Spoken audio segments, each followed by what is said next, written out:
I want to welcome everyone to this LaborFest event.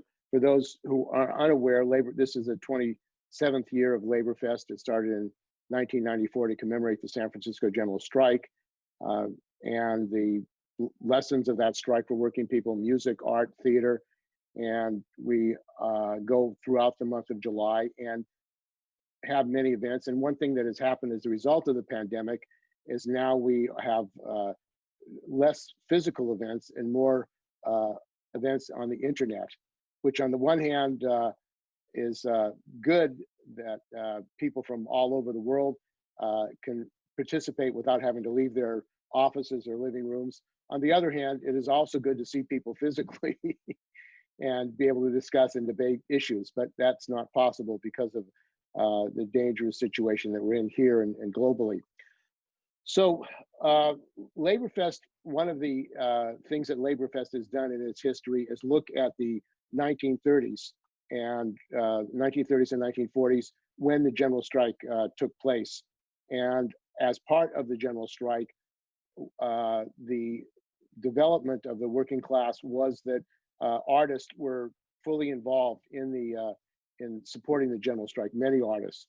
And out of that struggle came a lot of art, mural art, and including the art of Victor Arnautoff, Bernard Zakheim, and others. And this art was controversial at the time in the 30s and 40s, and it has become controversial again in the struggles that we're talking about around the Victor Arnautoff murals and the Bernard Zakheim mural of Biddy Mason at UCSF, which is made face destruction. So the last year we had an event around the murals, and it took place at the same time that the San Francisco Unified School Board was trying to destroy the murals, spending over $800,000 and saying that they were harming the people, the students and Native Americans and others. So what we want to do with this panel is look at the history of the murals, the role of the ILWU in the fight for the murals, and also the response of the murals, the response mural that was made by Dewey Crumpler, who's with us tonight, and what it means for artists today in the struggle to protect art and to create art, reflecting the struggles of working people today. And today there's a blossoming of art. If you've been to Oakland recently, the walled up plyboard walls now have been covered with art. And this is now the case all over the country. In this depression that we're in, artists are using their spaces to take their art, and also art of Black Lives Matter on streets and other sidewalks. So artists now are making their statements, contributing to the struggle of people and the lives of people through their art. So our first speaker tonight, and our speakers are Jack Heyman, who's a retired member of the ILWU and has been an activist and was successful in helping to get the ILWU International to pass a resolution supporting the Victor Arnautoff murals. Dewey Crumpler, who is a muralist, an artist, and he created the response murals to the Victor Arnautoff murals at the George Washington High. Brechin, who is a historian, a WPA expert, and has written a classic, Imperial San Francisco, about the capitalists who came to California and are running it to the ground, in my view. And also Carol Denney, who's a Bay Area artist, Berkeley artist, and has been doing murals actually about the art and responses to the art and an artistic expression to the whole controversy of the art. So our first speaker is going to be Brechin, and he's coming to us from Berkeley, and he'll be opening up this about the WPA and this art. So thank you for having me. You know, the Living New Deal is a project that I began that has grown, and what we do is we excavate the lost civilization of the New Deal, which happened, of course, 80 and more years ago. And it was a vast project, an ethical project to show what government can and should do for all of the people rather than those who can afford to buy it. And it was enormous in the way that it attacked inequity. And I would say also racism, although not as from our standard as much as it could have, but you have to put it in context of the time in which it was being done in the 1930s. They went pretty far. And part of what they did was to sponsor arts.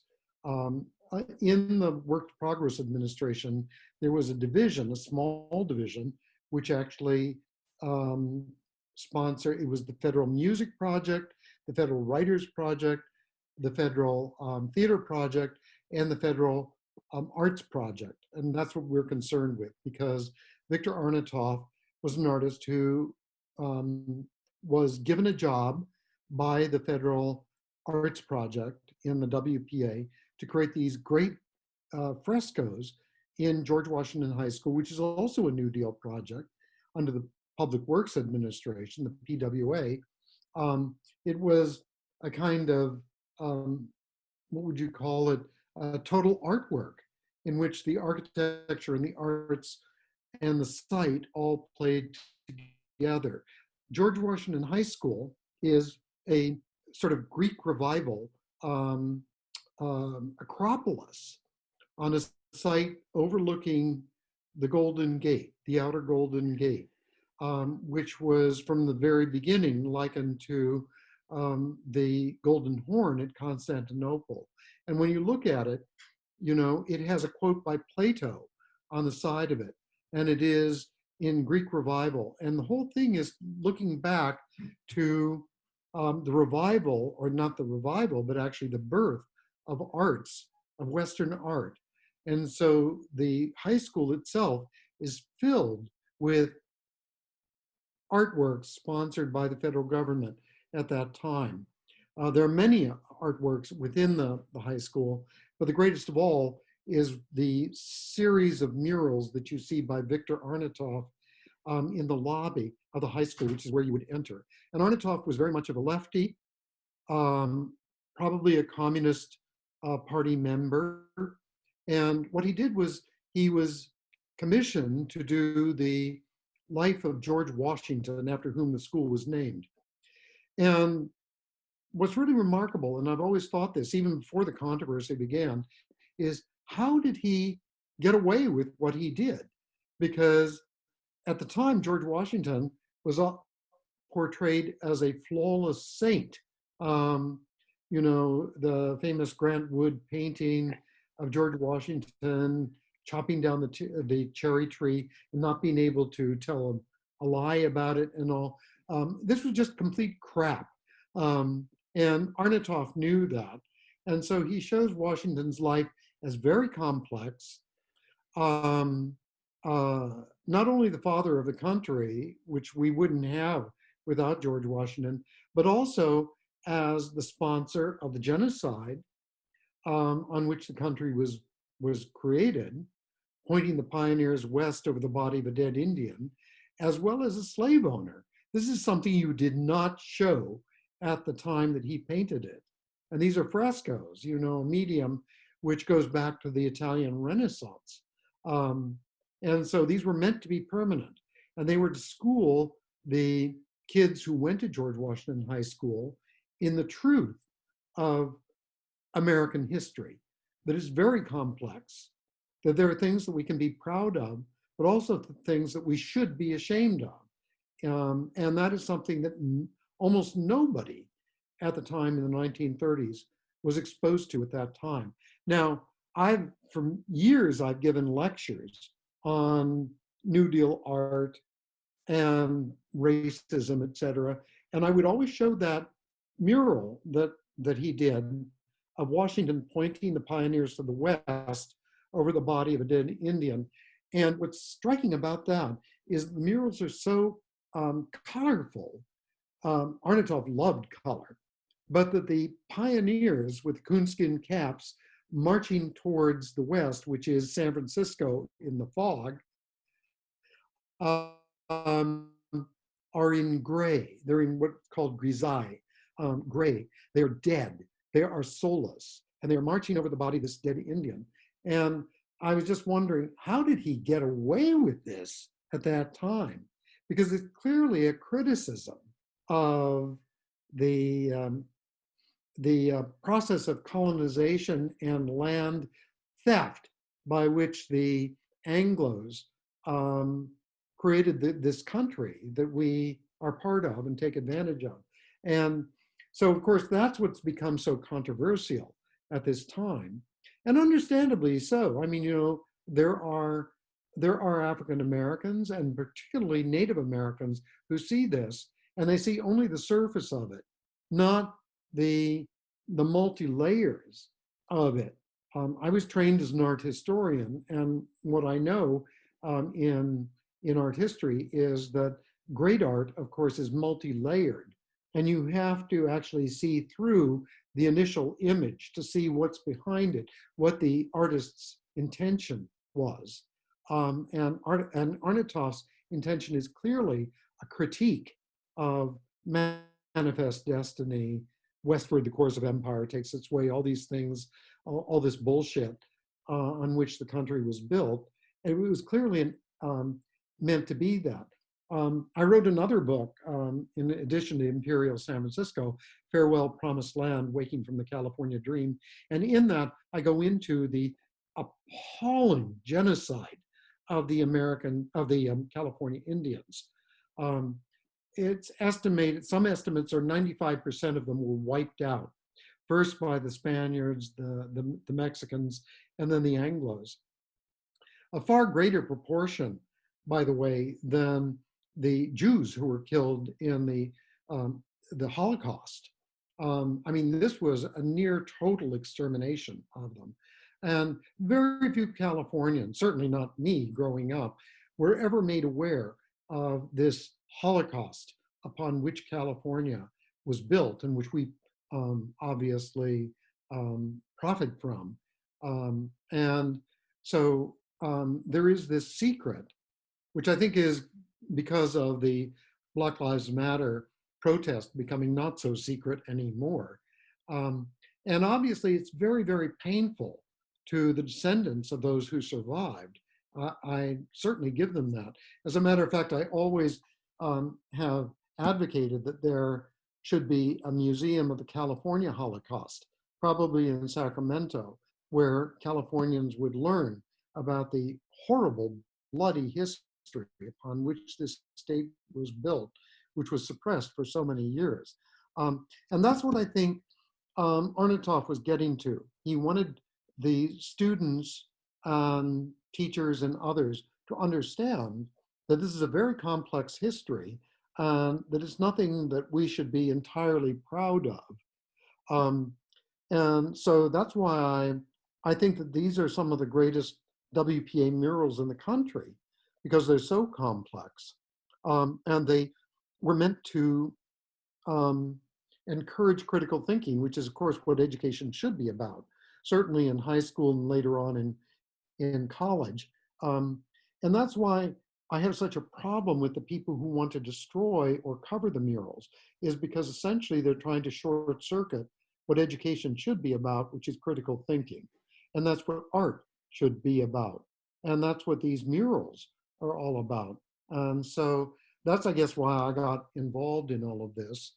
Bob Cherney, the biographer of Arnautoff, who has documented what his intentions were, I think has really been heroic in all of this, in attending all of the meetings about the proposed destruction of these murals. I couldn't go to all of them because I found them so disturbing, but Bob has attended to all of them. And what he's tried to do is to elucidate the complex motives of the artist, which we should be aware of. And so I found this whole process to be extraordinarily painful, to be, because obviously I'm an old white guy with a college education and everything, and to be accused of racism myself for defending these great murals has been very painful for me. And I think as it has been for Bob Cherney and everybody else who's been involved in this. I mean, these murals actually should unite us in the way that we want this country in its best iteration to go, to address these terrible wrongs upon which it was built, rather than divide us. And so that's all that I can say at this point. I'm glad that you're having Dewey Crumpler on. Dewey addressed this when this issue first came up with his response murals, and I'm sure he will talk about that. And as he has said, his murals will lose their value if Arnautoff's murals are destroyed, because his murals were meant in response to Arnautoff's murals, and he fully understands what Arnautoff had intended. And what I found so shocking about this whole travesty of a debate, if you can even call it that, by the San Francisco School Board, is that they have not called upon Dewey to state his own intentions as well as that of Arnautoff.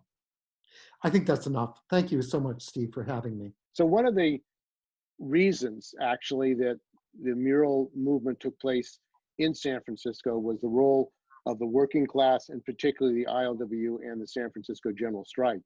And Jack Heyman is going to talk about that history and the relevance of that history then and today. I'm honored to be here with such distinguished panelists, Dewey and Bob. Well, I don't know if Bob Cherney is going to come on, but I'd like to hear him. And Gray did an excellent job in such a short time. So I'm going to try to come at this from a historical and labor perspective. So Steve briefly touched on the 1934 strike. There was massive unemployment and really tremendous strikes going on in the 30s, especially in 1934. There were three major strikes. The big one out here led to a general strike when police killed a couple of the strikers.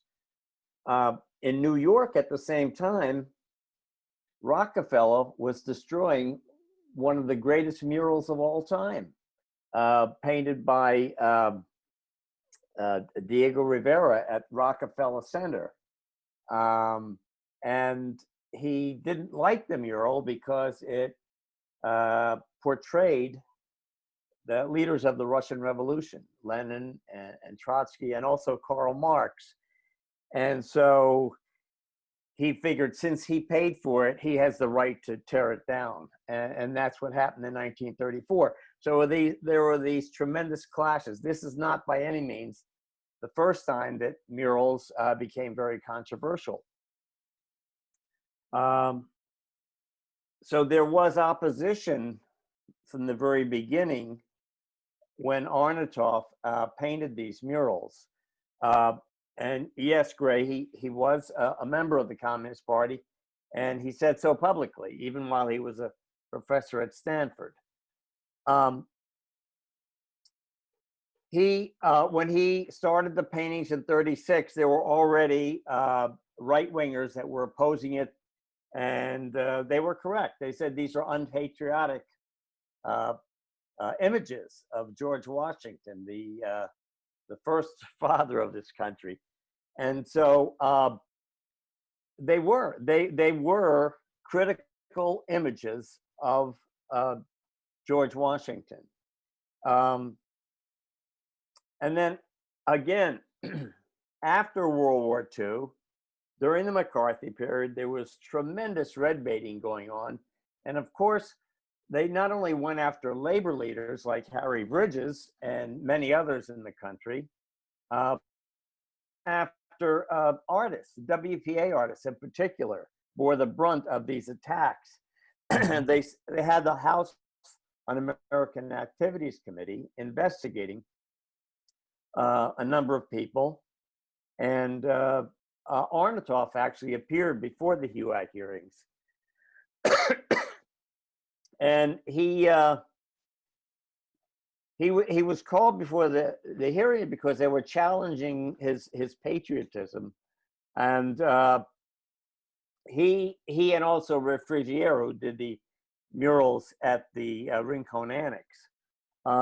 And so what Congress was saying, or at least one of the people that sat on the HUAC, was that these paintings were promoting racial hatred and class warfare. Mhm. I don't know about that. I would disagree with that. I think actually what a lot of these murals did was show the truth about the oppression of Blacks and Native Americans. It showed the genocide of the Indians, as Gray pointed out, and it also showed the slavery of Blacks. And it's important to tell the truth. I think Alice Walker, the writer, said it best. You know, she said her daughter went to George Washington High School, and they had discussions about it. And the important thing is for schools to educate. And when you censor art like this, you're doing just the opposite. And so art offers the possibility of having discussions. So she would have discussions with her daughter about what the murals were. And that's what all parents and teachers should be doing. And to destroy it, censoring it, has just the opposite effect. And that's something it poses a real danger to society. So the life of Washington is, these murals are still being challenged today. They were challenged actually during the, I think it was 68, the Black Panther Party was called in by some of the Black students, and there were protests there. And I'm not going to go into this because Dewey Crumpler knows it best. But that rather than tear down the murals, destroy them, there would be the response murals, which Dewey did. I object to destroying art in the first place, and where the argument is coming from is people who are totally tied into this identity politics. So Arnautoff, who is white Russian, was well, actually he was white Russian politically before he was a red. But their argument is that this is demeaning. It's painful for people of color, particularly Native Americans and African Americans, to walk by these paintings. Groups like Showing Up for Racial Justice want culturally safe environments for students. Culturally safe to me is like inuring or paralyzing your senses. The whole point of art is to inspire, to challenge, to make you think, ask questions.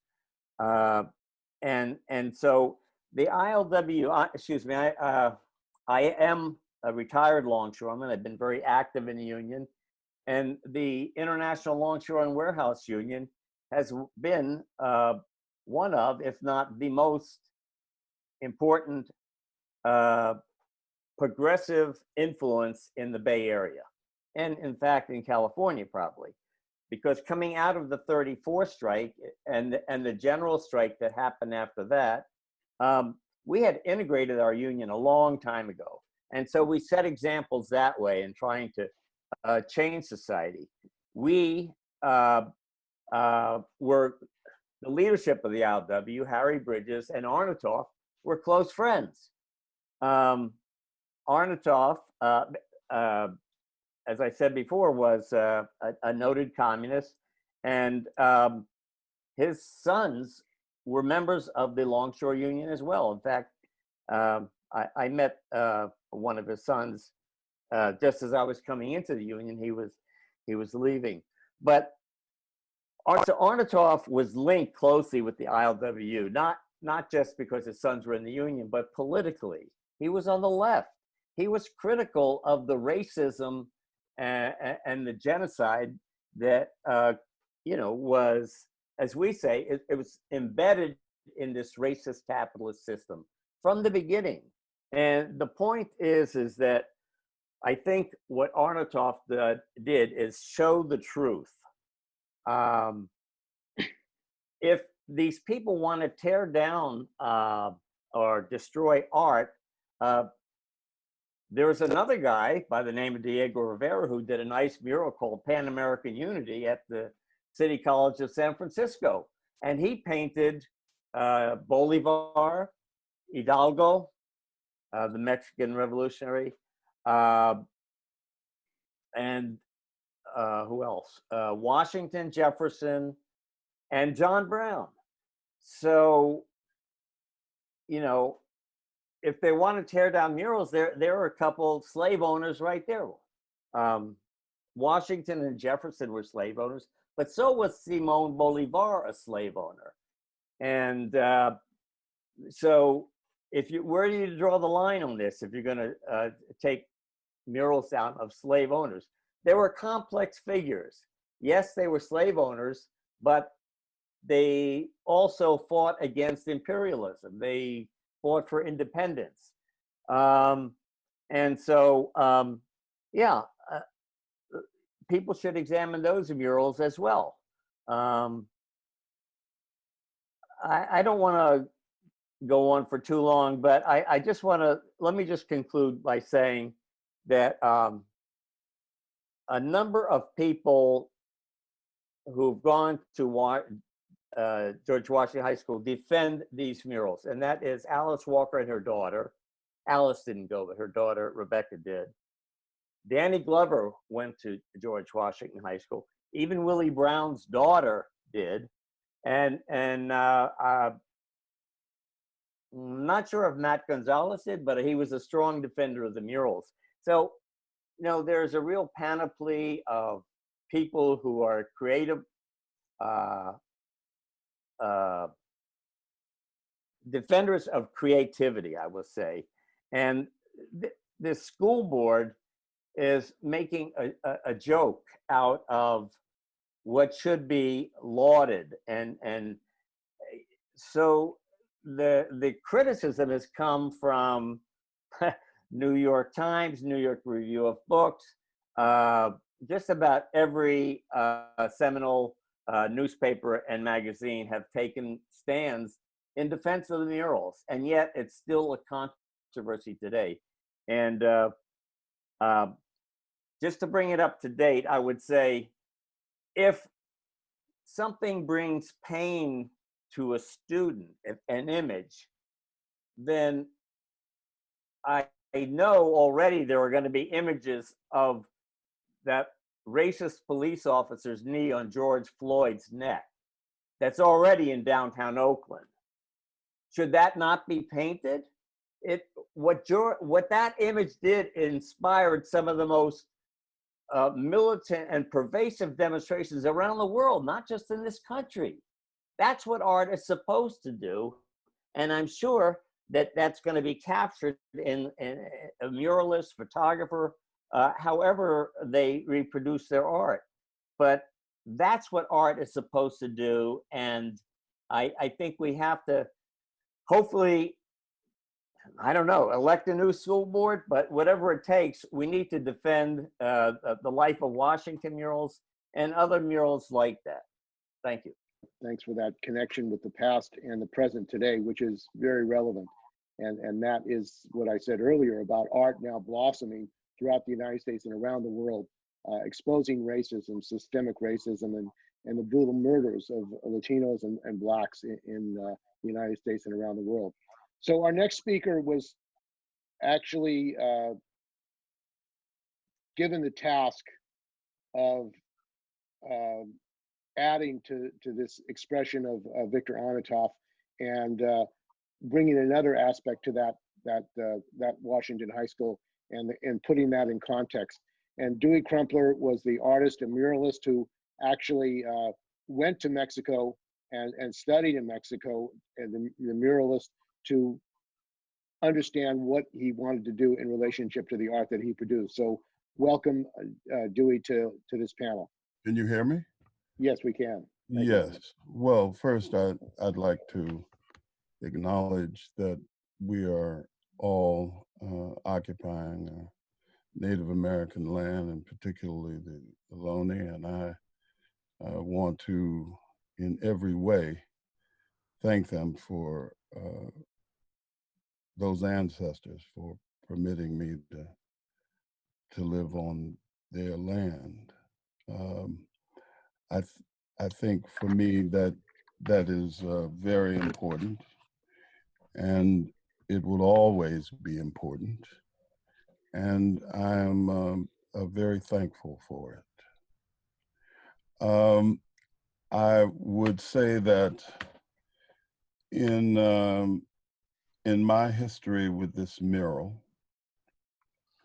I was brought into this process based on a group of students from the school, and through a almost 6-year process, I was able to make murals that would articulate the interests of those students at that school, particularly Black students, because they were the ones that made the argument to remove those images.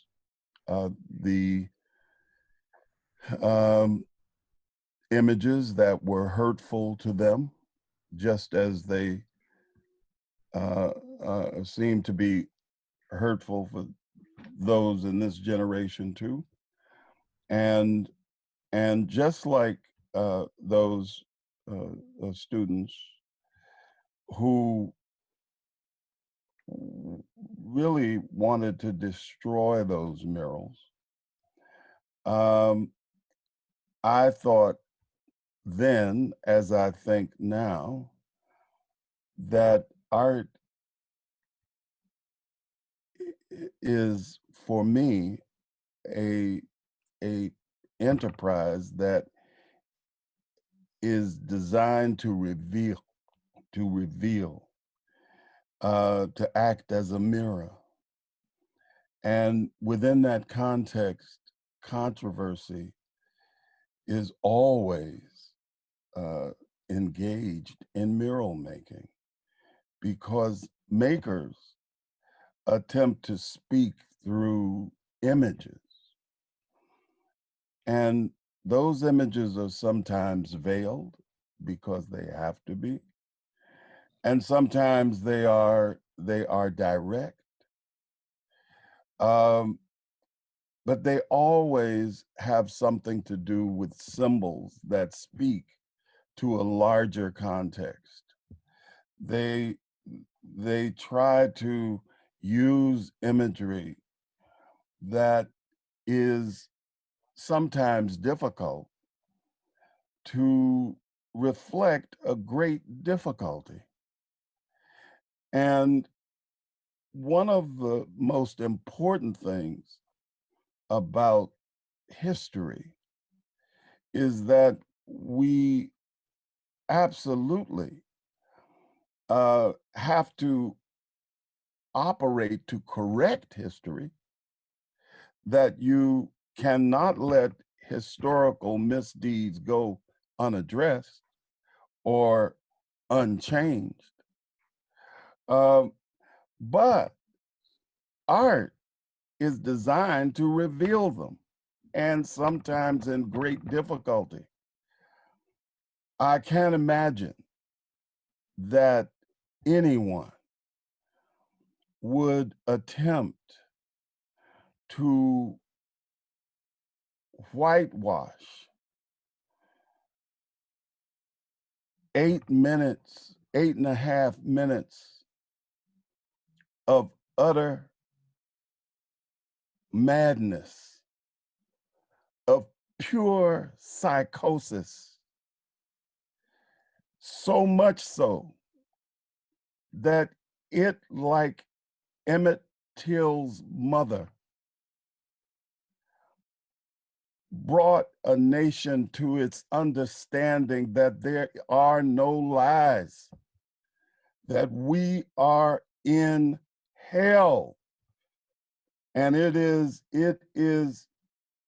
veiled, hidden, and only the light of the truth of it will permit it to be seized and reshaped, removed.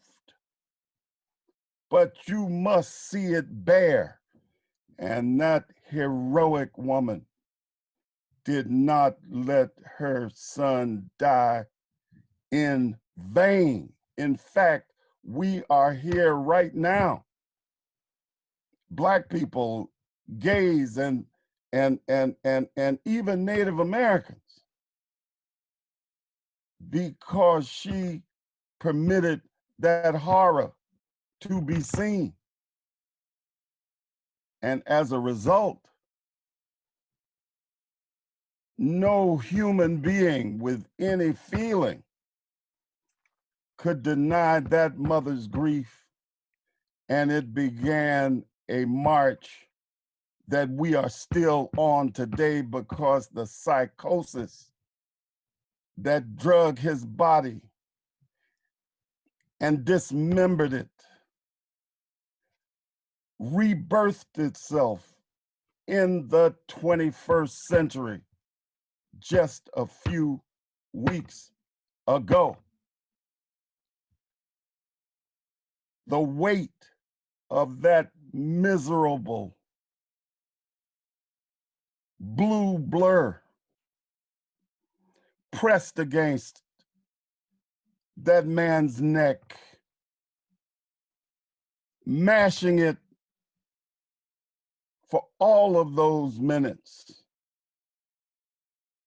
400 years collapsed into the weight of that miserable dog,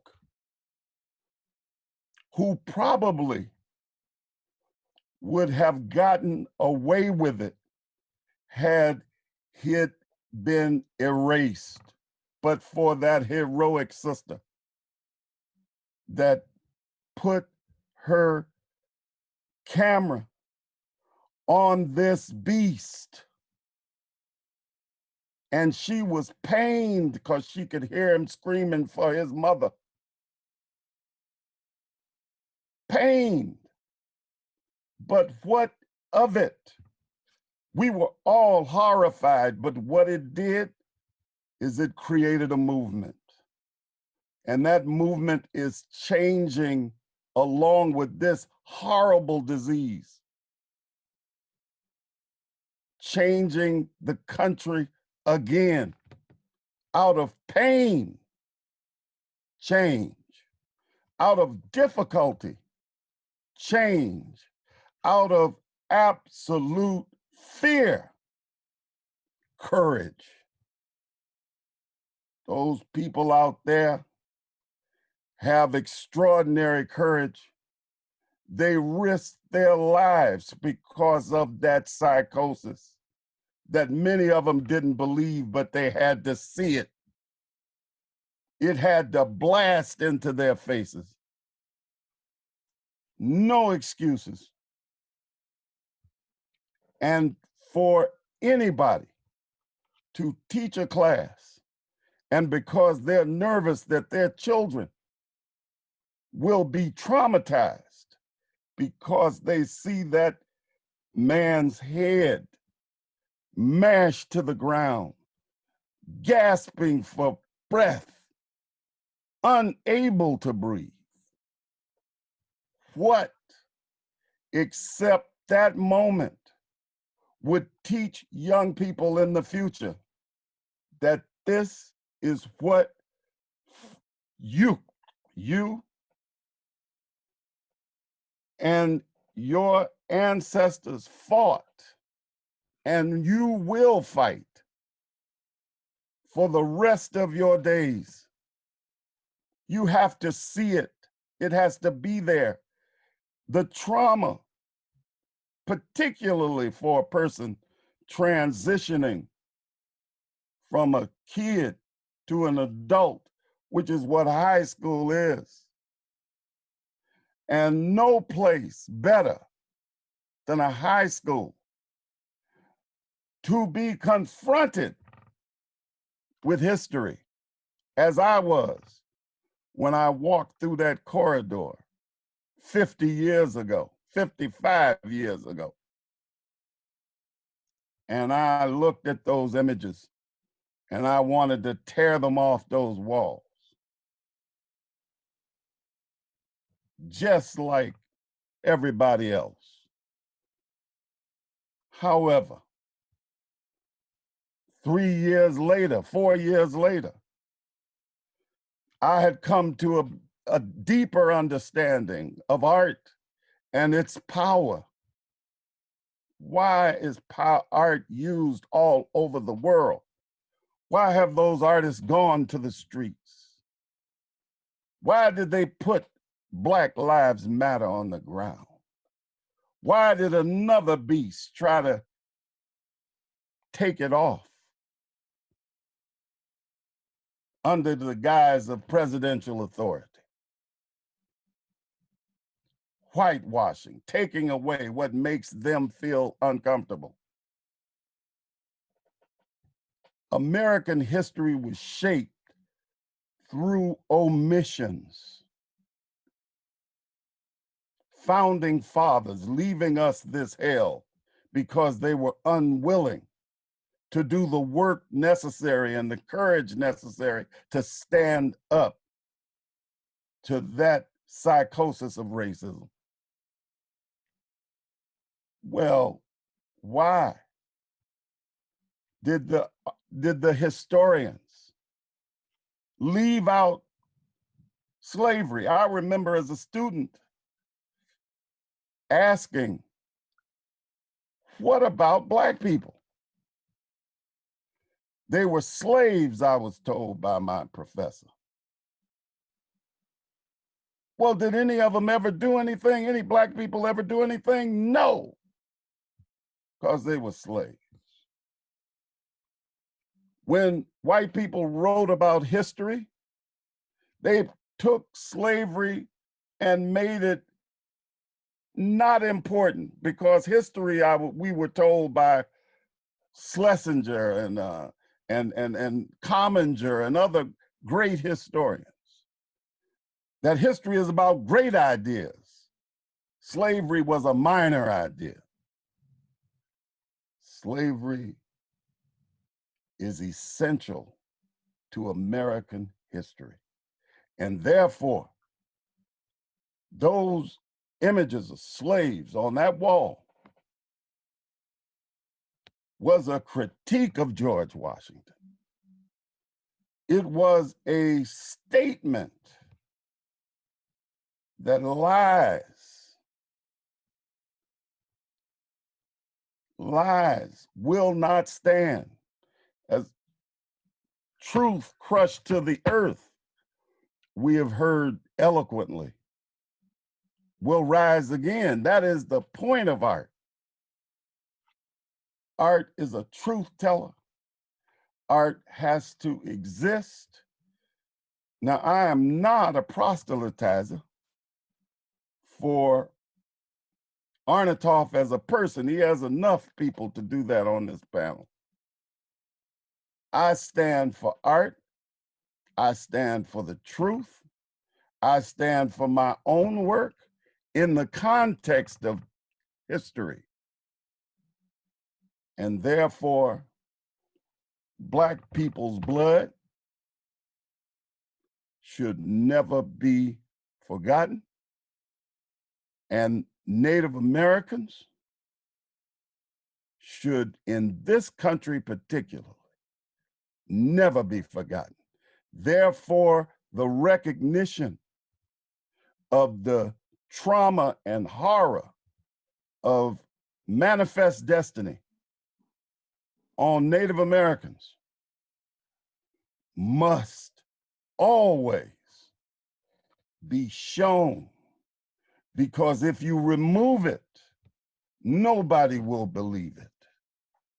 And therefore, whatever pain you have, those courageous Native Americans who bit the dust so that Native American people would survive, like Black people who toiled in this country.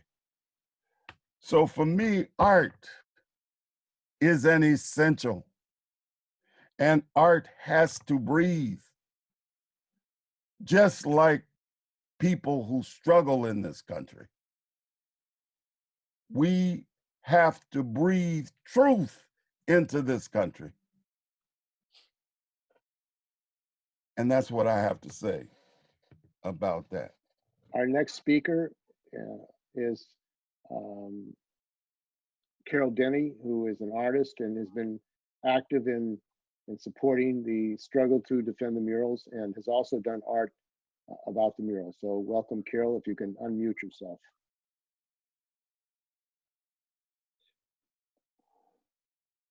Carol, is this Carol?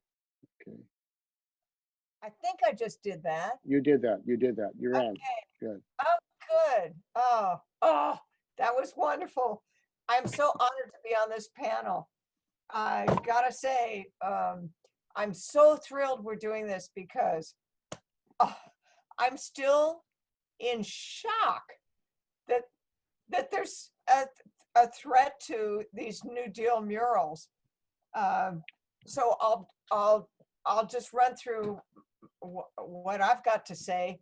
I'm not a historian. I'm a local artist. I'm a musician. I've been with LaborFest from the beginning. My parents came from coal country in Western Pennsylvania, Appalachia, where they were lucky enough to be the first in each of their generations to go to college, thanks to the GI Bill. They'd both been, they've both been in the Army Air Corps in World War II, and managed to find each other. And they thought, and I know how funny this is going to sound, they thought California was the place you could go where there might be no racism. So that's where they wanted to raise their kids, because of that, and also because you could get a university education for free. This is really important to them.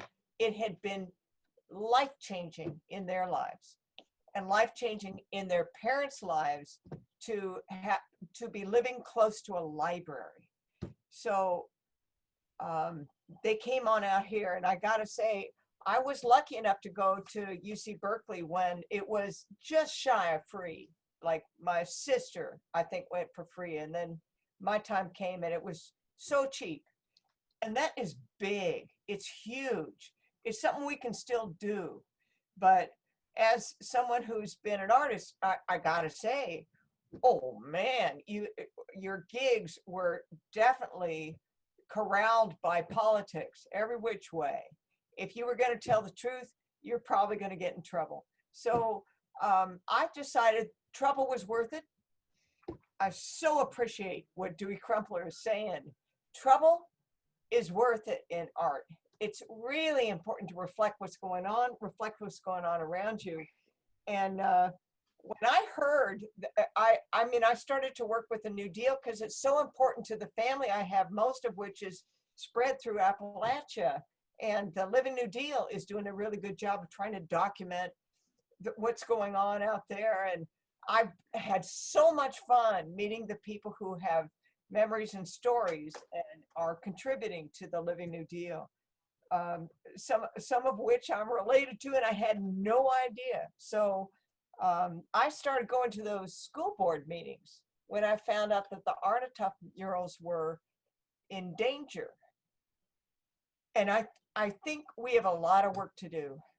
this the school system that was so good when my parents came here, you know, in the late 40s, and I mean, we were the beneficiaries of a system that no longer exists. I never thought in my wildest dreams that there could be a San Francisco school board that would root for the eradication of frescoes.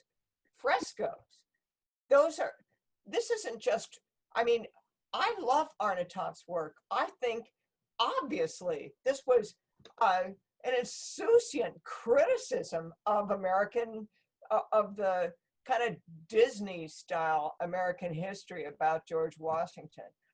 It was wild, it was radical, it was wonderful. What he was actually saying, if you see it from a New Deal standpoint, and it was being completely misunderstood by a group of people whose intent I understood. I mean, I want Black lives uplifted. I want Indigenous lives uplifted. I don't think there's anybody who appreciates the New Deal and appreciates Arnautoff who sees these things as in conflict at all. I met at those school board meetings people who were having a sense of unity in their opposition. And I thought you could speak to them. And I did my best and failed. I failed completely. But I learned a lot. I learned that there had been no effort to contextualize not just the Arnautoff murals, but the other artists in this place, this school that was built on purpose to be a place where all of these New Deal artists had a unified placement inside of a high school. A high school, I remember my high school. A high school is a place where, oh boy, are you looking for more nuance than you're usually getting. So I came, I spoke, I attended the demonstrations, and I was so happy to get a hold of the book by the book about Arnautoff and read more about it. And I still think that would make the greatest movie on earth. What a life, especially the life of an artist, to be hurled into the losing side of a war and then to have to travel through China ever to get to California and have a chance to manifest as an artist. You better believe that's a man who had a lot of interesting things to say about America and about the world and about labor and about art. So I so want this art, and the art that came with it, Dewey Crumpler's art, because of its power. I so want it to be revered and appreciated by the students who have the happy opportunity to see it in context, but have never had that chance yet, because it has been apparently the last priority inside of that school. Although we had the good opportunity to meet teachers who came and spoke to the school board and said, oh yes, we talk about this mural. At least my class has had a chance to learn what it really means. Learning what it really means, I think, is almost all you would need to know. So I'm honored to be a part of this panel. And I have to say, I'm so glad that Dewey Crumpler talked about this particular moment, the Black Lives Matter moment, having an opportunity to flourish right now. Because what I'm doing as I go out and meet, with a mask on and being as careful as I can, I am meeting muralists and people who are absolutely as committed as I feel I must be right now to manifesting every inch of this moment. This is something we've been trained for all our lives. We know how to do this. We know how to do this in every conceivable context.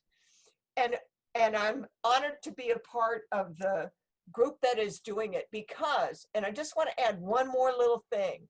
The group that toppled a bunch of statues in Golden Gate Park toppled, or no, they didn't topple it. They apparently put graffiti on the Cervantes statue.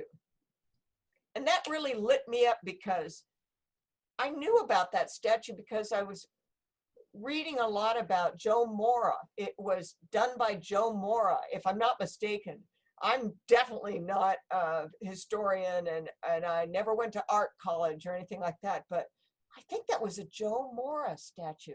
He was born in Ecuador. I knew that none of the protesters had any issue with Joe Mora. If you knew his work, the broad expanse of his work. I work as a cartoonist, and oh boy, was he a cartoonist. And he was a sculptor, and he was a muralist. And I mean, it's amazing the amount of work that he did. And so I knew it wasn't about him. And I thought, it can't be about Cervantes. I think they just mistook Cervantes for a Confederate general. So this means we have a lot of good work we can do as people who appreciate art, as artists ourselves, as historians. We just need to communicate. So I'm so happy. I don't mind going to school board meetings and being called a white supremacist. I can do that. That is the least of our troubles. I'll be there. And I also made a cartoon book all about the Arnautoff controversy. And I'm happy to send this little book to anybody who wants one through LaborFest. It is the least I can do. But my voice will be there to protect the New Deal artists and other artists who are misunderstood, because that's always going to happen. It sure as hell has happened to me. Thank you. Thank you, Carol. Thanks for your contribution. And before we go to the questions, we have another number of people here who are actually very important to this, the education and the history of this. And of course, one of the most important ones is Robert Cherney, who wrote the memoirs of Victor Arnautoff. Robert, do you want to say a few words before we go to general comment or discussion? You want to unmute yourself? Thanks. The preceding speakers, I think, have really covered the ground very well. Thank you, Gray, for your compliments. Dewey Crumpler, no one can can explain those things better than you. But I thought it might be useful to introduce something that Arnautoff himself had to say at one point. He quoted Diego Rivera, his mentor, as saying, "All art is propaganda." And by that, he meant all art conveys some sort of a message, and that it depends upon the artist what kind of message it conveys. He believed in social realism as a form of art that conveys a criticism of society.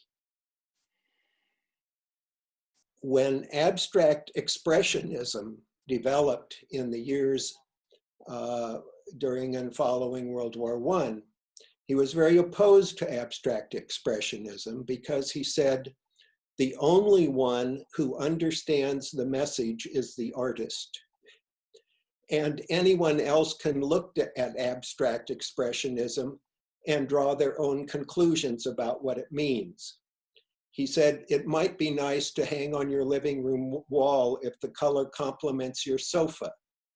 But he didn't see abstract expressionism as being the kind of art that he believed in, because he believed that art is great art only if it reaches you and causes you to think and maybe change the way you think. And I might add, there's a book that explains how in the 1940s, the CIA secretly funded exhibitions of abstract expressionism precisely because it had no political message. Now, in fact, I think there was a political message there, and the political message was, there is no message. But I'd be interested in hearing what others have to say. If there are questions that you think I might be able to answer, I'm happy to try that. Okay, one other person that I wanted to bring into this and has spoken at the school board, very importantly, on this issue is Tamaka Bailey. Tamaka, can you say some? I was inspired by what Dewey was saying. One of the things that I was looking at or listening to since I spoke last year at the fest is the what's been going on with the Native activists now. Some of you probably know about the mascots that they've been protesting, the Washington Redskins, to put it in context. And also some of the things that are on the market, things like Land of Lakes, that butter.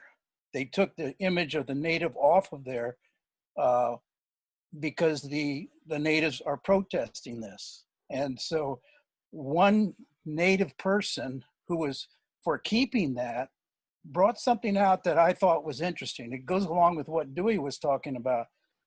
You start taking these things away, you have no proof of that they're actually happened. And what this one native person was saying is that the Land of Lakes is a perfect example of what they do to the native people. They take the native people out of the situation, but keep their land. Just like now that image is showing that to this one particular native person. And like Dewey was saying, when he was talking about the video that was taken of Floyd, the natives that I see that you guys are having to really do battle with, their concept is not based on the way that you guys are thinking. They don't understand, number one, what art really does bring out. And in regards, there was a video that was made when they protested up in South Dakota, that pipeline. And the local police were just taking and spraying them with pepper spray for protesting. And then there was another one where they showed this one native woman tackling her, and now they're saying that she pulled a gun from this police officer and was attempting to shoot him, and that is not what that video showed. So I can relate to what Dewey was saying, and this is what I don't understand. I should say this is what I think you're having to battle with. The protesters that are saying that they're offended by this mural at George Washington do not understand what art is there for, is to show them that this really did happen. You can't go by what a word of mouth. I think there was a video that I did for Lope, which I pointed that out, and Steve, you were even saying this at some of the meetings. You've got to teach them. You've got to show them. You got to give the examples of what that is all about. And some of the things that I've been hearing, some of the teachers have said, come up to me, we'd like for you to come and speak to our class. That was a year ago. I haven't heard from them since, so, but then, this pandemic hit, so the schools have been closed anyway, but still the idea that our protesters in this particular case are not being open-minded to hear what is the true meaning of what those murals are all about, and what they're expressing, and how they are a plus for us in regards to our protests of how we were treated and how our people were treated. And like I said before, for me, if I see that artwork, I'm not going to say I don't get angry. I do get angry. Just like I said before, I get angry when I hear the stories of my mom going to boarding school and the treatment she was taken because she tried to speak her language. So these are the things that mural points out. These happened. Don't try to brush it away. The same thing like Dewey was saying about that with this video. You know, you try to take it away. Well, you try to take away those other videos of what our people got protesting the pipeline, and this other lady, she didn't have that video, she wouldn't be able. She's still in a fight, you know, because they're still denying it. But still, it's an art form that you cannot throw away, in my opinion, by painting it down or even destroying it, because again, like I said before, to do that would be the same thing as if Eisenhower did not take those pictures of the Holocaust, because then everybody would say that never happened, and it did happen. And then to hear what Gray was talking about with the California natives, if they didn't have, they don't have anything that shows that. So how now they're battling by what somebody said, and to me, what I see with the protesters of the mural is that they're not open enough to hear the other side. Because I was there when Professor Cherney was talking about Arnautoff, and I learned a lot, but they were so close to it that they didn't see it that way. And I'm still working with these guys to this day, trying to get them to, let's hear everybody's side on this. Let's don't erase history. And there was one other painter that I was listening to, and he said, if our artwork does not cause us to even get angry like that, then we haven't done our job. And I think that's what those murals represent. It got us to start talking. And just like Jack was talking about, in which Willie Brown's daughter and then Alice's daughter went there, it got them to discuss things at home where really education should be starting. And that's the same thing with what I saw in that meeting when I heard the stories of those that were sharing with their people. And that's where it all starts. So for me, I'm like Dewey too. I want to thank the Ohlone people for allowing me to be a part. I'm an Oklahoma Choctaw, but I'm living in Ohlone land here in California. So that's about all I can say on. I've got other ideas and thoughts, but there has to be some way to get over that hate that the protesters are exercising, to the point where they have to, okay, let's sit down as human beings and discuss this. And I think they're at a point where they feel you can't discuss it because we're not going to be heard unless we do radical stuff. So I don't know, but that's just my feeling. Thanks for asking me, Steve. Thank you, Tamaka.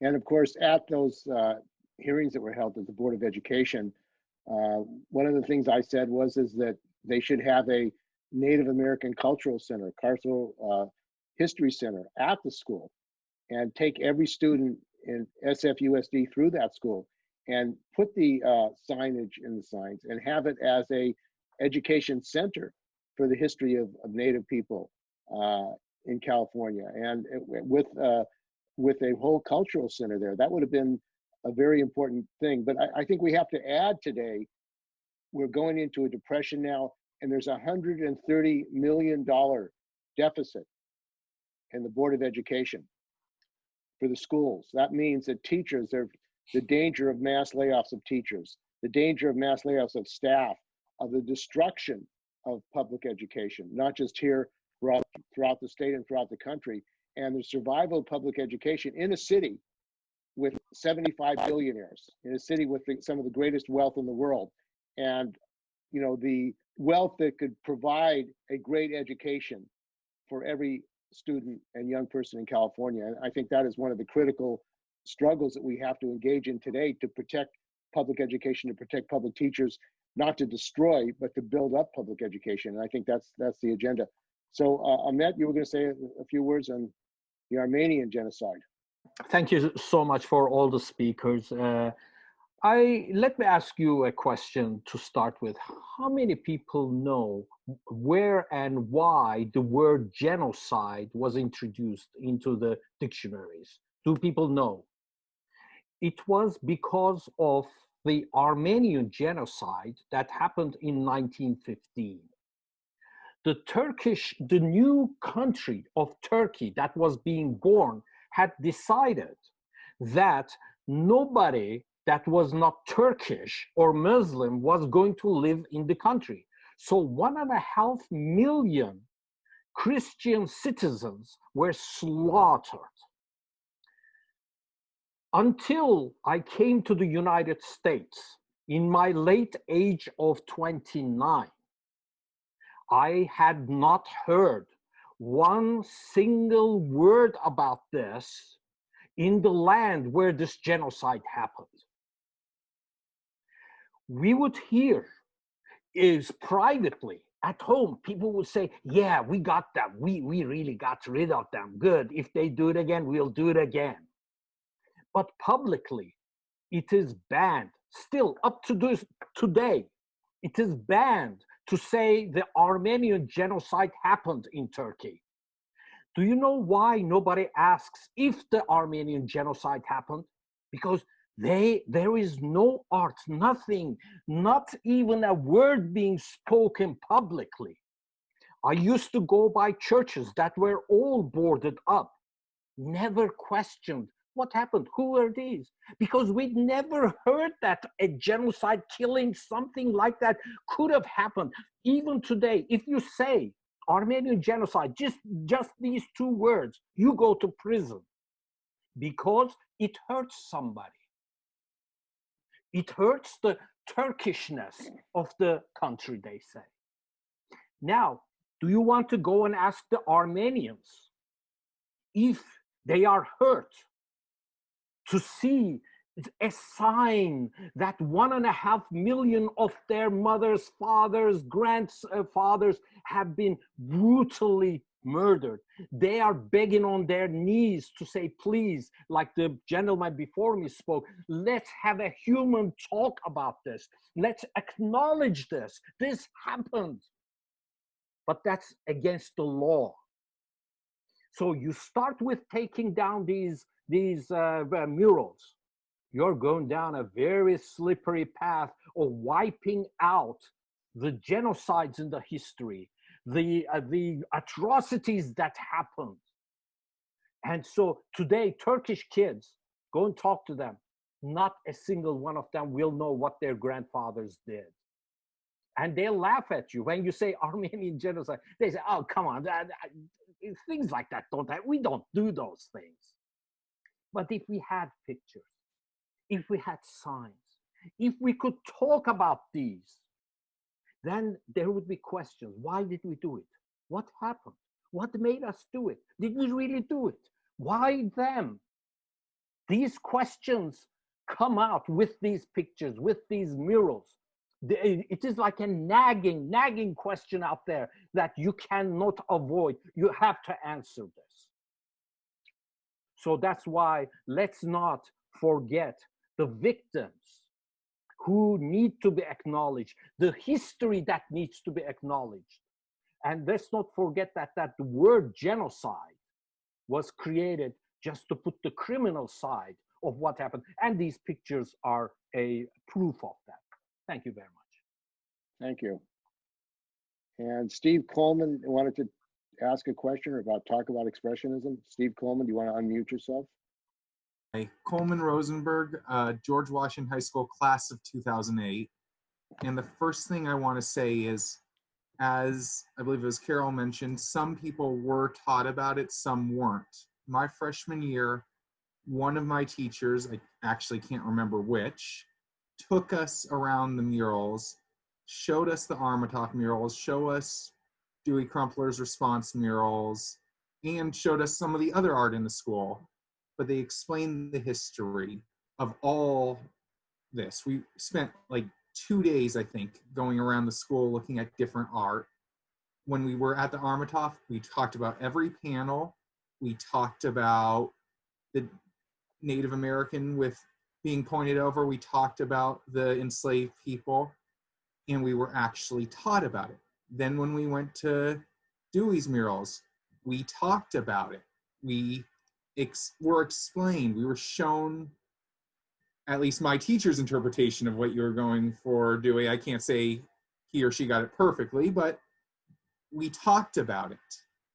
And I am back at Washington regularly. I coach wrestling. I was there as recently as February 14th of this year. I've talked to some of the students. Some of them were told about it. Some of them were not. I've talked to my classmates. Again, I got out 12 years ago.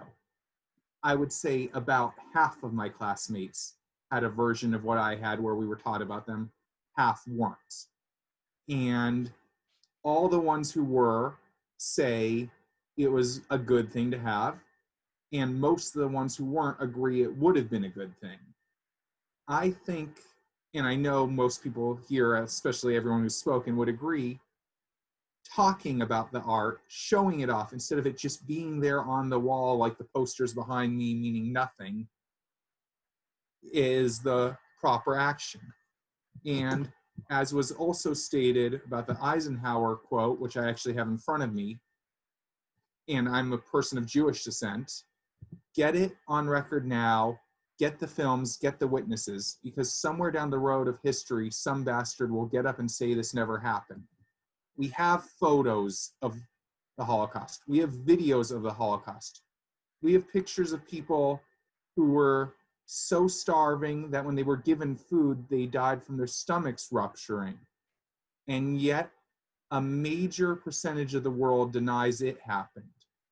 So, if we paint over these murals, what's next? You've got all these people talking about the Confederate statues saying, if we get rid of them, we get rid of history. And first of all, as again, most people here would know without me saying, there's a huge difference between a statue that just shows the person and a painting or even a statue that shows context. And that's not even getting into glorifying people who fought against America and fought for slavery versus someone like Washington who, yes, he kept people enslaved, but he did a lot of great things for our country too. And there's reasons to honor Washington, but we have to tell the whole truth about who he was, and not that he was the greatest American to ever live, compared to the Confederates who were anti-American and fought for slavery. Thank you. And Lope, you want to join the discussion? Good evening, everyone. The name's Lope Yap Jr. I'm the Vice President of the George Washington High School Alumni Association. And I could speak till next week about my 2+ years experience in protecting and preserving these murals. But let me just say a few things. This is an ironic year, being that there's a COVID virus and other issues, whether it started in Minneapolis to today. But at the same time, earlier in the year, in our efforts to protect the murals, we submitted an application to the National Park Service earlier this year. It took 6 months to create. Normally it takes 2 years to get considered. We got approved almost immediately. And what it says is that the entire campus, the 6 original artists, including Dewey Crumpler, is now considered a historical American building service site. In other words, it's a historical building. including the art. My greatest concern now, ironically, is there's another group of people who want to revisit changing the names of all the schools in San Francisco. So my line is, so if they're successful and they physically change the name on the building, do they put a new name and then put an asterisk and then in parentheses it says, formerly called George Washington High School? This really makes no sense. We submitted a letter by Mount Vernon to the mayor, the president of the Board of Supervisors, the superintendent of schools, and the president of the school board saying, yes, George Washington had some faults, he had some negative things, but overall, this country wouldn't really be here in the way it was designed if it wasn't for George Washington. And one of the examples that was given by Mount Vernon, it was decided it'd be George Washington because guess what? He just beat up on the English and the king, and George did not have descendants because they didn't want to continue that path. A lot of people don't talk about these things because they just need immediate response. Also, recently, the curator at the Jim Crow Museum in Michigan, a gentleman named Dr. David Pilgrim, had mentioned on the news about within the last month that history, whether it's good or bad, is better than no history. Because even if you have bad history, you can use it as a teaching moment. You have no history, well, Dewey will tell you the same thing. What are you talking about? Because it doesn't exist. It's just like what Mehmet said. It doesn't exist because no one, including the Jim Crow Museum, wants to honor slavery. No one wants to see those pictures from Eisenhower because guess what? It would remind you of what we're trying not to do again in the future. And for those of you who don't know who I am, when I'm not fighting murals and changing names, I'm a filmmaker. And I do pretty good work and I've done some pretty big projects. But most important to me, we try to do correct story. We try to use accurate history to validate the process, validate the point. Now, if you follow this self-politics as we currently see it, and if they're successful by being galvanized by what's happening, and I think falsely, then if pardon me for my interpretation, but I'm under the assumption that the song Amazing Grace, I think, would everybody agree it's pretty much a wonderful song of aspiration and hope? Well, if you followed that song and you found out the history of Amazing Grace, you find out that John Newton, in his earlier life, was a slave trader. And in a terrible storm going over the Atlantic with slaves, he didn't think that it would make it. So he made a pact with God. Please forgive me.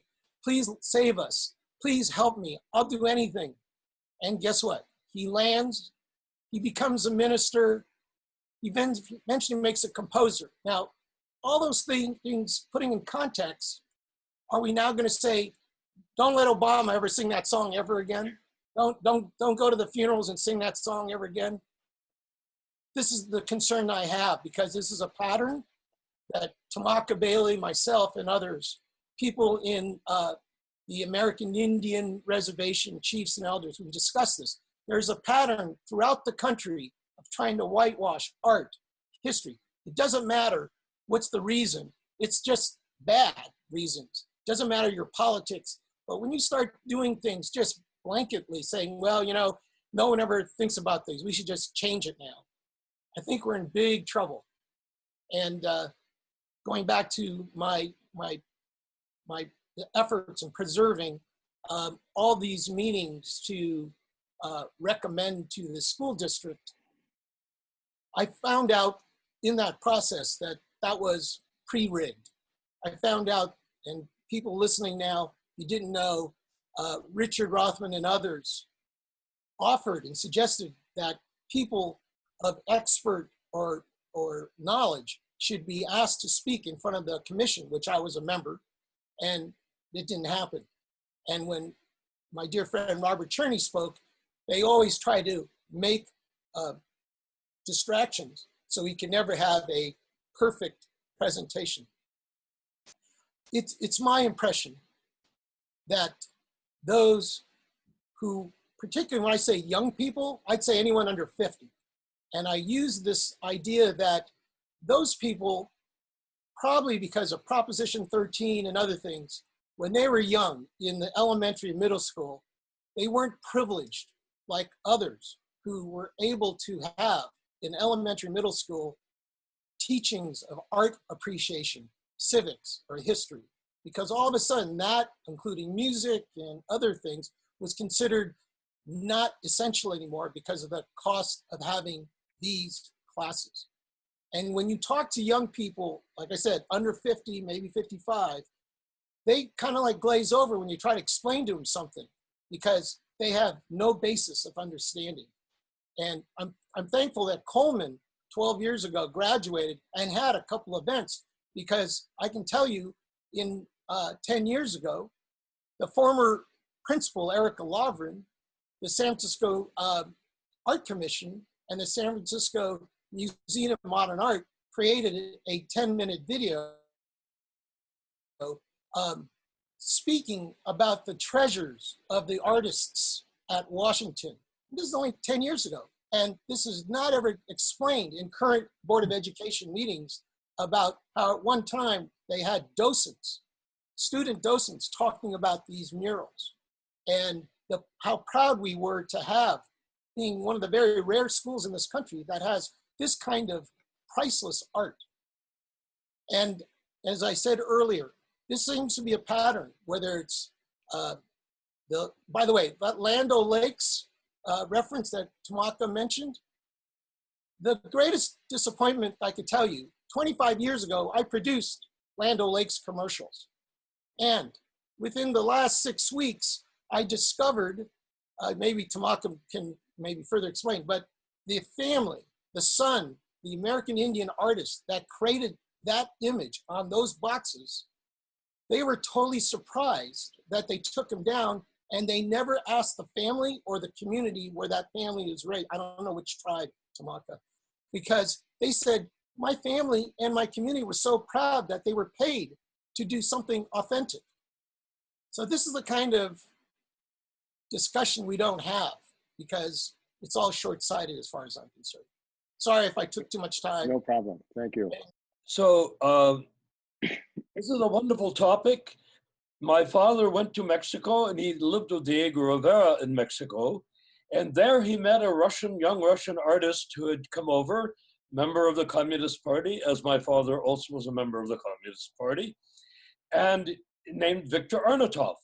So when my father worked with, because he was a successful businessman, he worked with Fleischacker, who built that Coit Tower, made of concrete. He owned this huge concrete company.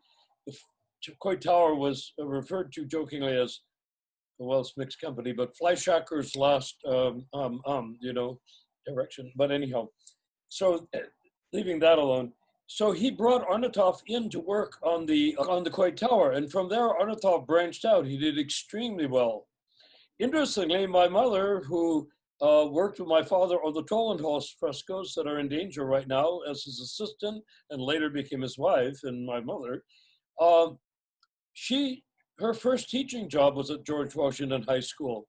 So it must have been, I can't ask her now because she passed away in '98, but that was the first time that there was that interaction. So she must have met Arnautoff during that time. They were all friends at Montgomery Block downtown, where interestingly the Transamerica Tower is, and the Transamerica Tower is where the Montgomery Block was. The Montgomery Block is where all the artists were, so they replaced it. And that's where the lawyers fighting to destroy the murals for UCSF are situated, on the 13th floor of the Transamerica Tower. Okay, so when it comes to Victor Arnautoff, I removed a fresco, a oil painting of his at Richmond High School in 1975.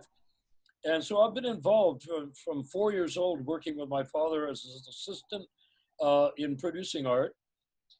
And if I look at the I offered to come and look at them, but I live in Los Angeles, so nobody had the money for me to take a bus. But if I looked at the George Washington High School frescoes, and I'm familiar with them, and with Arnautoff, he was a member of the Communist Party. He was not a capitalist pig. He was not in favor of slaves.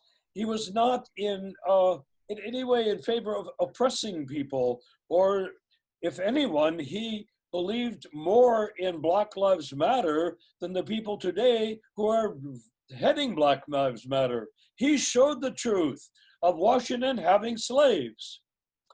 Okay, well, I was raised on a farm after the whole WPA thing with my parents.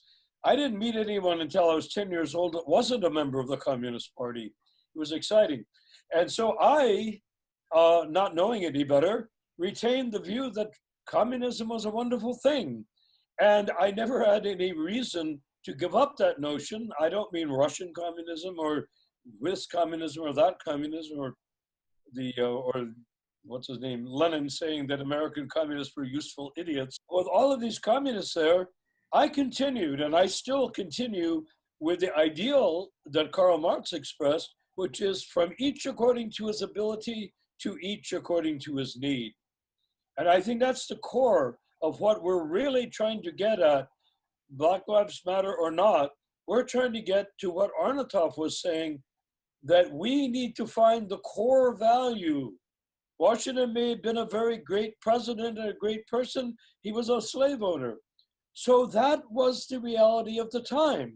You can't say, oh, it was bad, because who said it was bad? I mean, Jews were slaves in Egypt. I mean, slavery's been going on since the Romans were Jews. The Egyptians made slaves out of the North Africans at the Upper Nile, and actually fed them to, fed dead people, cannibalized dead people, and fed them to these African slaves. This has been going on. Now we have a position in history to rectify this, not to blame, not to tear down statues, but to rectify. And as far as I'm concerned, what Arnautoff did in the George Washington High School is beyond exemplary. It shows the truth. And if anyone wants to say, I'm embarrassed that my children should know that George Washington, and they like me giving them dollar bills and with no slaves on it, they give him that he had slaves, and I'm ashamed to be seen as a slave. Well, I presented a solution, or I felt was a solution. I think others have as well. Put computer panels there, long, skinny computer panels. Let the students go up and go bip, bip, bip, bip, bip, and read the actual history. Read the history of slavery itself. Read how Moses led the Jews out of Egypt, out of slavery. All of these things. Jesus also, in the New Testament, had parts where he discussed how you should treat your slaves. Does that make him a racist or a slave owner? No, he wasn't. But he just said, if you're going to have a slave, this is how you should treat them. And women, this is how women should be treated. Is that how we would agree today in the Me Too movement? I doubt it. But look at it historically, it was a step in the direction that we are coming to. I'm part Native American from my mother's side,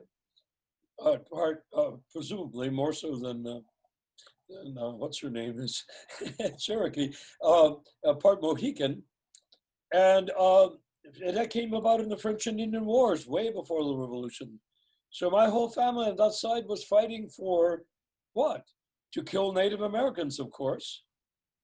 And that was carried out. There's a group of Native Americans that made a YouTube history channel showing that the Supreme Court decided and ruled that Native Americans should be killed.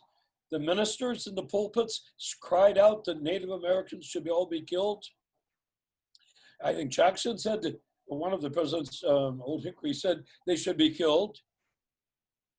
And President Lincoln was the lawyer for the railways that went across. And when you see those, those westerns where the widowers having their land taken away by the railway, well, who was the brains behind that? Abraham Lincoln, because he was the lawyers that were taking the land away from the old ladies, the widows by the railroad tracks, and put it there. And what happened to the bison? They were so anxious to get the gold spike and the silver spike that they didn't provide underpasses, so the bison couldn't migrate then they starved when the seasons changed. Did they care? No. Passenger pigeons shot them all from the train cars. So what I'm really saying is that it's so important for us to fight for history. I'm an art conservator. I've been one, well, my first thing was taking my dad's frescoes out of UC Hospital coal hall in 1965 when I was in my early 20s. Yes, it is time for us to recognize there is no such as bad history. There's only a bad understanding of history. And I will go on to say, oh my God, you're yawning. Going on to one more point, which is that,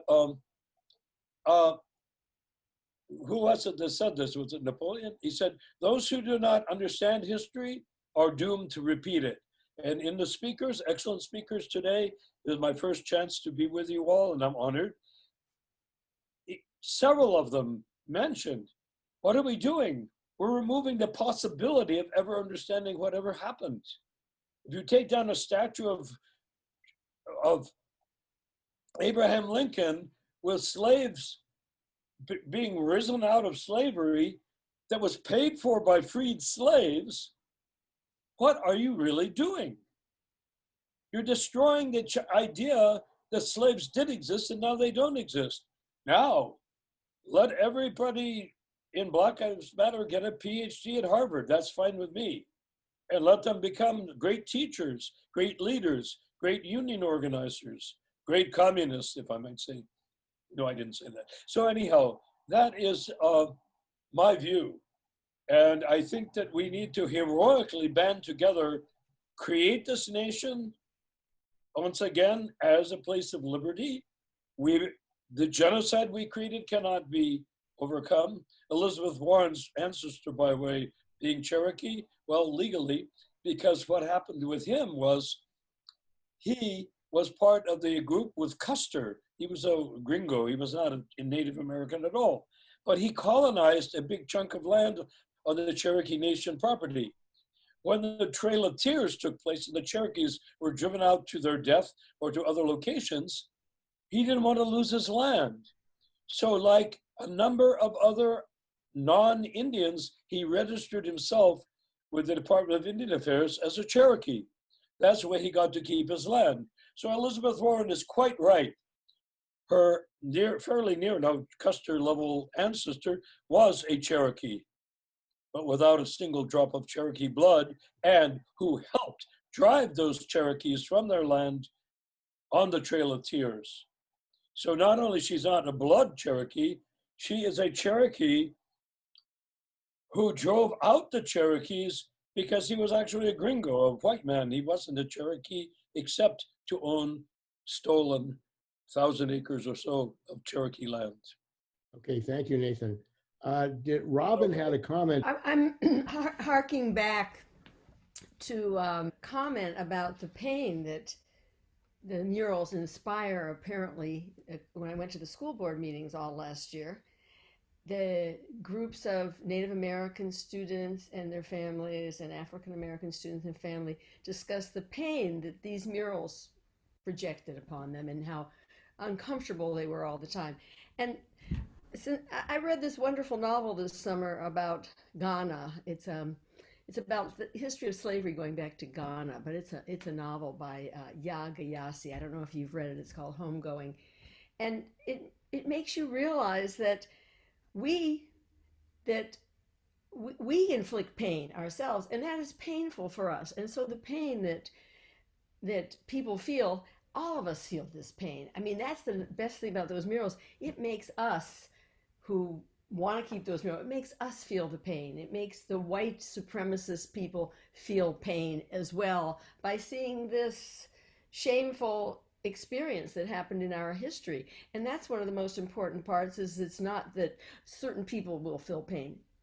Those murals are made for us all to feel pain about our history.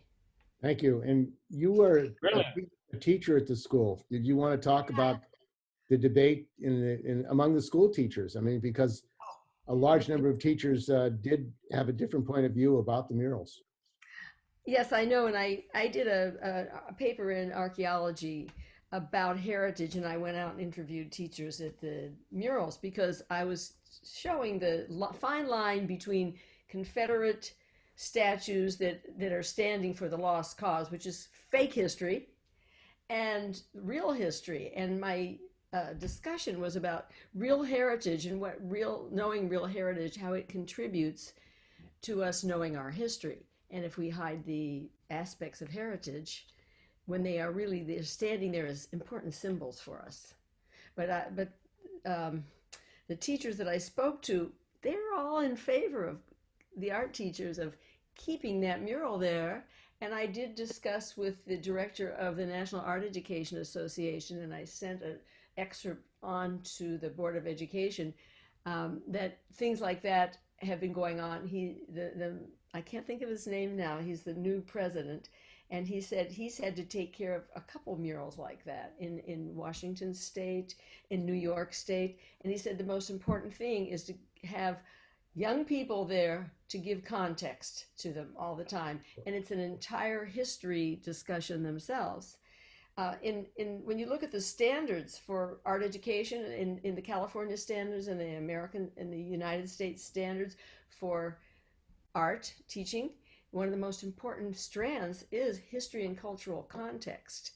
And to erase those murals is erasing history and historical and cultural context. And that's why when you teach kids art in school, you want to make sure that they know what things were like and what they're like now. They have to be able to see a spectrum of the past, the present, and what art has stood for. So by taking away murals, you're just knocking out the California art standards. Well, you know, the present Board of Education now has actually said that taking down the murals was the first step in reparations to Native American people. So the idea that destroying murals, taking these murals down, is an act of reparations for the Native American mural is quite a statement. Carol, you wanted to make a comment? Thank you so much, Robin. And thank you so much to Coleman, I believe, was the student who reflected his experience of hearing from the teachers, who, some of whom did a marvelous job of trying to center these murals from the voice of the artist. I have to say, when I finally had a chance to see the murals in person, it was so profound for me.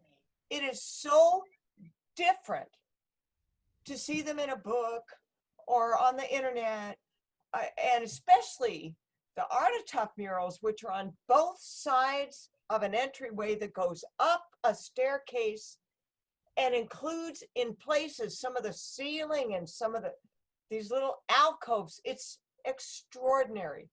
And we were not permitted to see the whole school and hear what could be someday, I pray, the opportunity to have all of this centered in the history of the New Deal and the treacherous path one might take in taking a government contract to portray American history in a way that was supremely critical, as Jack Heyman mentioned about other murals. I have to say, I responded to these murals as a fellow artist, having the good fortune to have just been acquainted with and read Arnautoff's biography.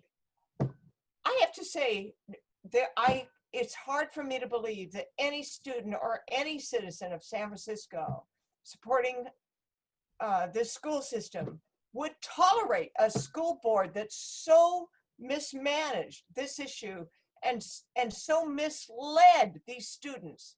And this, to me, it's another story perhaps for another moment in time.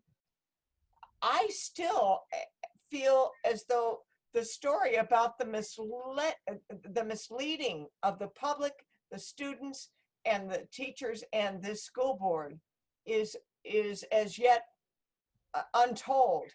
But I tell you, I'm so thankful to the people who have done such a magnificent job of putting all of this context in place for those who will listen. And that's what I have to say. Okay, well, thank you very much. And I think we've come to the end of our panel tonight. Thanks for joining us on LaborFest, and we appreciate your participation. Thank you all, and the panelists as well. Thank you very much for joining us.